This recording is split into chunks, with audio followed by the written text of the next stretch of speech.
3 দিন হচ্ছে স্বাভাবিক শোক পালনের নিয়ম, কিন্তু বিধবা নারীর জন্য তার স্বামীর জন্য তিনি 4 মাস 10 দিন শোক পালন করবেন বা ইদ্যত পিরিয়ড কাটাবেন।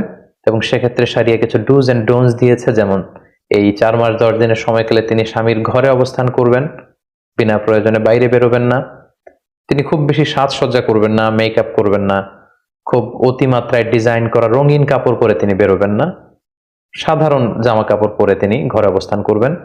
তিনি এই সময়টাতে পারফিউম ইউজ করবেন না, অতিমাত্রায় জুয়েলারি অলংকার এগুলো ব্যবহার করবেন না।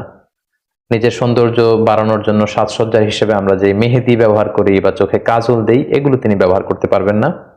এবং এই লম্বা সময়ের মধ্যে তিনি সরাসরি বিবাহে আবদ্ধ হওয়ার মতো কোনো কাজ কিংবা বিবাহের প্রপোজাল বা বিবাহ নিয়ে কথাবার্তা এগুলোতেও তিনি জড়াবেন না।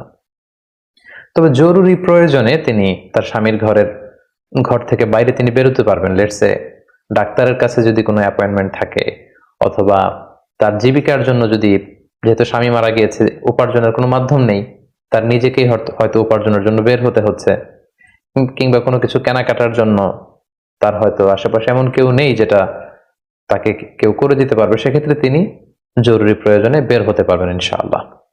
তবে এক্ষেত্রে একটি ব্যতিক্রম হচ্ছে, কোনো নারী যদি বিধবা হওয়ার পাশাপাশি প্রেগনেন্ট হয়ে থাকেন, তখন তিনি যখন তার বাচ্চাকে ডেলিভারি করবেন, ওই ডেলিভারি করার মধ্য দিয়েই তার ইদ্যত পিরিয়ডটা শেষ হয়ে যাবে। সেক্ষেত্রে 4 মাস 10 দিনের জন্য আর তার অপেক্ষা করতে হবে না।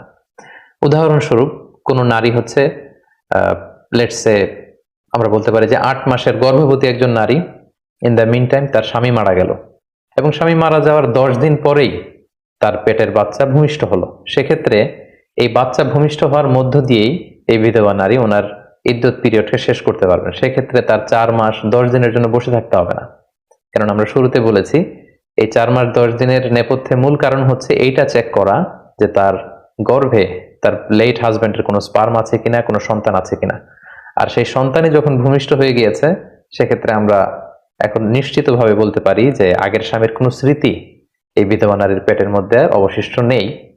ফলে সন্তান ভূমিষ্ঠ হওয়ার মধ্য দিয়ে তিনি তার পিরিয়ড শেষ করবেন।